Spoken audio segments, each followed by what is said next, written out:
अस्सलामुअलैकुम, welcome to my channel cooking with Umme Wafa. आप सबको ईद उल अज़हा बहुत बहुत मुबारक हो। तो आज मैं बना रही हूँ ईद स्पेशल नहायत ही जूसी सॉफ्ट और बेहद चटखारेदार नमकीन रोश की रेसिपी। नमकीन रोश और नमकीन गोश्त तो सब बनाते हैं, पर ये चटखारा नमकीन रोश किसी ने नहीं खाई होगी। इसे एक बार मेरे तरीके से बनाएंगे तो सब घर वाले उंगलियाँ चाटते रह जाएंगे। तो चलिए वीडियो स्टार्ट करते हैं। वीडियो स्टार्ट करने से पहले मेरी रिक्वेस्ट है, मेरे चैनल को लाइक और सब्सक्राइब ज़रूर करें, क्योंकि मेरा चैनल मेरी एक गलती की वजह से डिमोनेटाइज हो गया है। तो हो सकता है आपके एक लाइक और एक सब्सक्राइब से मेरा चैनल वापस मोनेटाइज हो जाए। तो थैंक यू। तो वीडियो स्टार्ट करते हैं। सबसे पहले मटन लें, बड़े बड़े पीस, उसकी चर्बी अलग कर लें।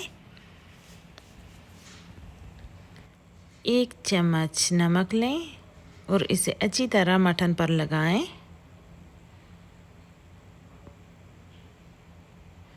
1 चम्मच लाल मिर्च लें और इसे भी अच्छी तरह लगा लें मटन पर।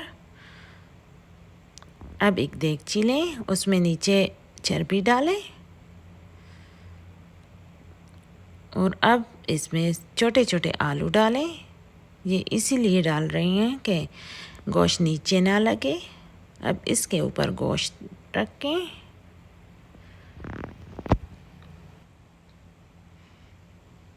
दो प्याज रखें, 3 छोटे छोटे टमाटर रखें। अब लहसुन रखें साबित और अदरक के स्लाइस डालें और कुछ लहसुन वैसे ही डालें छिले हुए। अब हरी मिर्च डालें। अब नमक डालें थोड़ा सा और काली मिर्च का पाउडर डालें। अब ऑयल बिल्कुल थोड़ा सा डालना है, तकरीबन 2 से 3 चम्मच। अब इसको ढक कर रख दें और आटा लें। आटा अच्छी तरह लगा लें ताकि इसका हीट बिल्कुल भी बाहर ना निकले।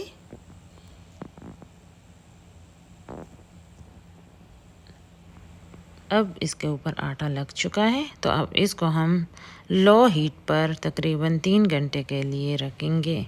3 घंटे में ये अच्छी तरह पक जाएगा। अब 3 घंटे हो गए हैं, तो इसको चूल्हा ऑफ करेंगे और ये आटा हटा लेंगे। इस रोश को बनाने में कोई मेहनत नहीं पड़ती और ना घंटों किचन में खड़ा होने की ज़रूरत है। ईद के दिन आप इंजॉय करें सबके साथ और बेफिक्र होकर 3 घंटे के लिए इसको रख दें। अब ढक्कन हटाएं, बिस्मिल्लाहिर्रहमानिर्रहीम, और इसकी लुक चेक करें कितना अच्छे से ये पक के तैयार हो गया है और हमें कोई मेहनत नहीं करनी पड़ी। अब ये बिल्कुल रेडी है। अब इसको एक प्लेट में निकाल लें। ये नहायत ही जूसी चटखारेदार नमकीन रोश हमारा रेडी है। आप एक बार बनाएंगे तो बार बार ईद के दिन यही बनाया करेंगे, क्योंकि ना इसमें मेहनत लगती है और ना घंटों किचन में खड़े होने की ज़रूरत होती है। तो आप लाजमी इसको ट्राई करें और इन्जॉय करें। लाइक और सब्सक्राइब ज़रूर करें। Thank you. अल्लाह हाफिज़।